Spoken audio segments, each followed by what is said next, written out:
दोस्तों, अगर आप भी अपने प्रोविडेंट फंड अकाउंट से पैसे विड्रॉ करने का सोच रहे हैं, तो सबसे पहले मैं आपको बता दूं, ये इतना मुश्किल नहीं है जितना आमतौर पर समझा जाता है। सैलरीड लोगों के मन में अक्सर ये डाउट होता है कि पीपीएफ अकाउंट में जो पैसे हैं, जरूरत पड़ने पर विड्रॉवल एक्चुअली पॉसिबल होगा या नहीं। सच तो ये है कि ईपीएफओ के विड्रॉवल रूल्स उतने कॉम्प्लिकेटेड और डिफिकल्ट नहीं है जितना आमतौर पर समझे जाते हैं। अगर basic conditions and requirement clear हैं, तो पीपीएफ विड्रॉवल सरप्राइजिंगली बहुत इजी प्रोसेस होता है बिना अननेसेसरी टेंशन के। पीपीएफ को हम अक्सर एक लॉक्ड रिटायरमेंट फंड समझते हैं, जबकि ईपीएफओ ने इसे एक बैलेंस सिस्टम के रूप में डिजाइन किया है।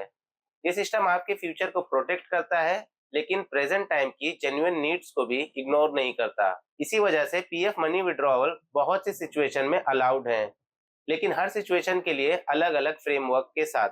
जब आप ये स्ट्रक्चर समझ लेते हैं, तो पीएफ के पैसा इजीली एक्सेसिबल लगता है किसी इवेंट या इमरजेंसी में।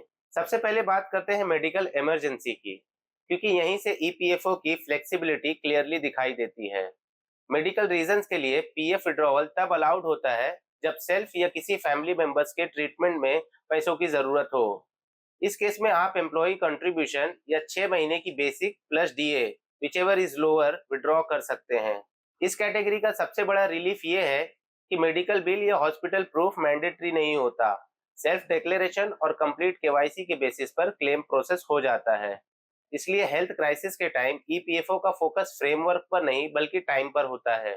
मेडिकल के बाद एजुकेशन और मैरिज जैसे प्लान्ड विड्रॉवल्स आते हैं, जहां ईपीएफओ थोड़ा डिसिप्लिन अप्रोच फॉलो करता है।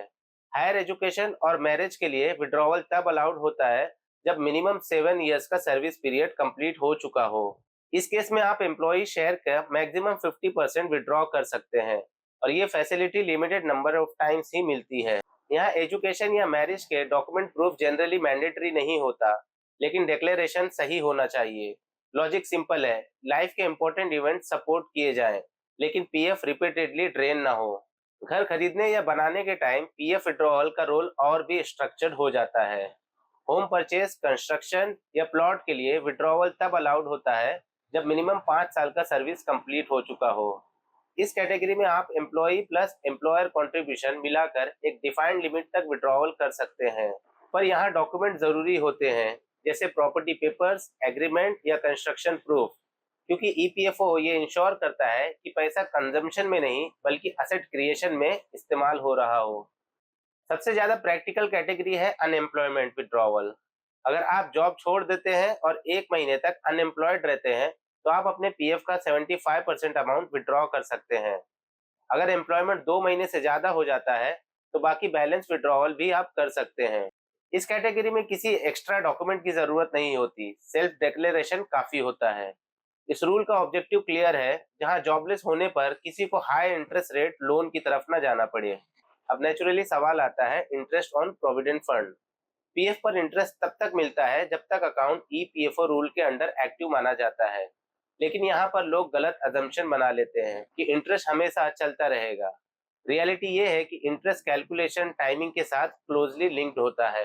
अगर आप विड्रॉवल को अननेसेसरी डिले कर देते हैं, तो इंटरेस्ट लॉस हो सकता है। ईपीएफओ इंटरेस्ट एनुअली बेसिस पर क्रेडिट करता है, लेकिन कैलकुलेशन मंथली बैलेंस के अकॉर्डिंग होता है। इसका मतलब ये है कि गलत मंथ में विड्रॉवल करना छोटा नहीं बल्कि नोटिसेबल इंटरेस्ट लॉस क्रिएट कर सकता है।